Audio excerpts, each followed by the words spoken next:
이번 대선 역대급 박빙 승부가 예상됩니다. 앞으로 100일 어떻게 진행될지 정치부 임수정 차장과 살펴보겠습니다. 원래 이때쯤 되면 순위가 대충 보여야 되는데 앞서 보셨지만 상당히 박빙이에요. 네, 그렇습니다. 지난 20년간 노무현 후보와 정몽준 후보가 단일화에 성공해서 그 이회창 후보에게 역전했던 2002년을 빼면 대선 100일 전 민심은 선거 결과와 일치했습니다. 이번에도 같은 결과가 나올까 전문가들에게 물어봤더니 이번에는 예측 불허라는 답이 돌아왔습니다. 이 과거에는 두 자릿수 이상 상당한 격차가 벌어진 이 확실한 1위였다면 지금은 이재명, 윤석열 양강 후보 간 격차가 오차 범위 안에 있거나 한 자릿수 박빙 상황에 불과하기 때문인데요. 이 여론조사 전문가들에게 이번 선거 결과 물어봤습니다. 2, 3%포인트 이내 승부가 날 거다. TV토론이나 설 전후로 최소 두세 차례 지지율 변동이 있을 거다. 역대 어느 선거와도 닮지 않아서 예측하기가 너무 힘들다. 이런 답변이 돌아왔습니다. 지역별로 조금 살펴보면요. 여론이 예전 선거와 좀 다른 지역들이 있다면서요. 네, 전체 유권자의 약 42%를 차지하고 있는 서울과 경기 지역입니다. 이 서울은 민주당이 2017년 이후 전국 단위 선거에서 단 한 번도 1위를 내준 적이 없는 민주당 강세 지역인데요. 이 박근혜 전 대통령이 당선됐던 2012년조차 보시는 것처럼 문재인 후보의 득표율이 오히려 더 높았습니다. 하지만 이 부동산 여파 등으로 인해서 올해 4월 서울시장 보궐선거 때부터 이 여론의 흐름이 바뀌기 시작했습니다. 그 서울에서는 윤석열 후보가 이재명 후보에게 앞서고 있고 또 이재명 후보가 단체장을 지낸 경기도에서는 박빙을 보이고 있는데요. 이 수도권 하면 젊은 층 그리고 중도 표심이 모두 집약된 곳인 만큼 두 후보 모두 놓칠 수 없는 그런 승부처이기도 합니다. 네.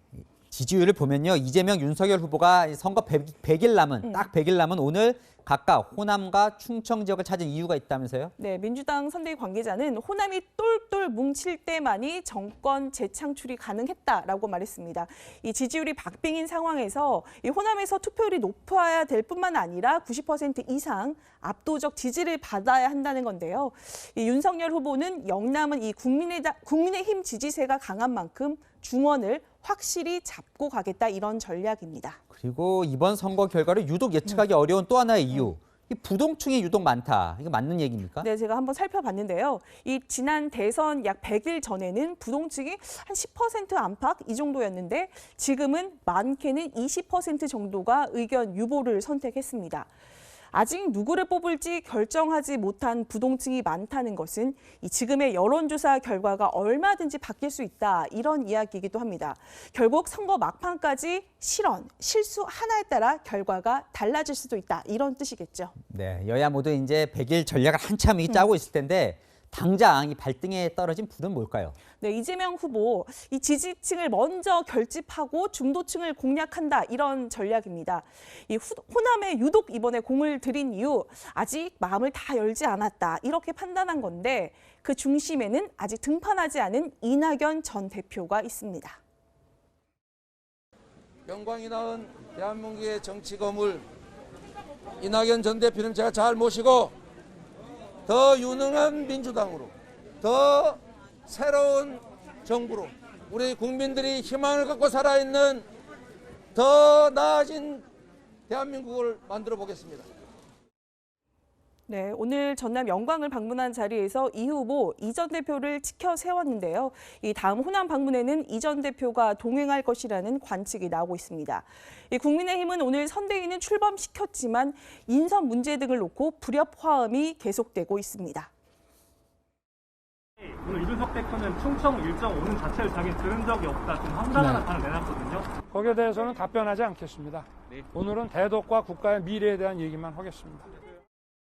네, 오늘 윤석열 후보 충청 일정을 두고도 이준석 대표가 몰랐다고 하면서 패싱 논란이 일었는데요. 이 김종인 전 비대위원장 영입을 두고도 이준석 대표가 윤석열 후보 측을 향해 공작질을 한다 이런 원색 비난을 하기도 했고요. 김병준 상임선대위원장에 대해서도 이렇게 깎아내렸습니다. 김병준 위원장이 전투 지휘 능력으로 실적이 있거나 이러진 않습니다. 이제는 거의 김종인 위원장을 영입하려면 속값을 쳐주는 정도가 아니라 모든 걸 더 얹어서 드려야 될 겁니다. 프리미엄 다 얹어야 됩니다, 이제. 네, 이 두 후보 캠프 전략을 임수정 차장이 직접 좀 취재를 해왔다면서요? 네, 이재명 후보 측 조금씩 지지율을 더 올려서 1월 중순이나 1월 말쯤에는 역전이 될 거다 이렇게 자신하고 있습니다. 제네시스 전략 이렇게 표현을 하더라고요. 이 현대차 제네시스가 이름만 빼고 내수 사양을 싹 바꾸면서 고급 브랜드로 재도약한 것처럼 이 민주당이라는 간판만 빼고 내용은 이재명식으로 모두 바꾼 뒤 중도층까지 공략하겠다는 건데요. 이 윤석열 후보 측은 문재인 정부 실정을 부각할 수 있는 현장을 곳곳마다 다니면서 이를 바로잡는 공약을 발표하는 전략으로 이 정권 교체 여론을 흡수한다는 전략입니다. 김종인 전 비대위원장 영입도 아직 끝난 카드는 아니라고 강조했습니다. 네, 어떤 전략이 더 효과적일지 궁금하네요. 지금까지 정치부 임수정 차장이었습니다.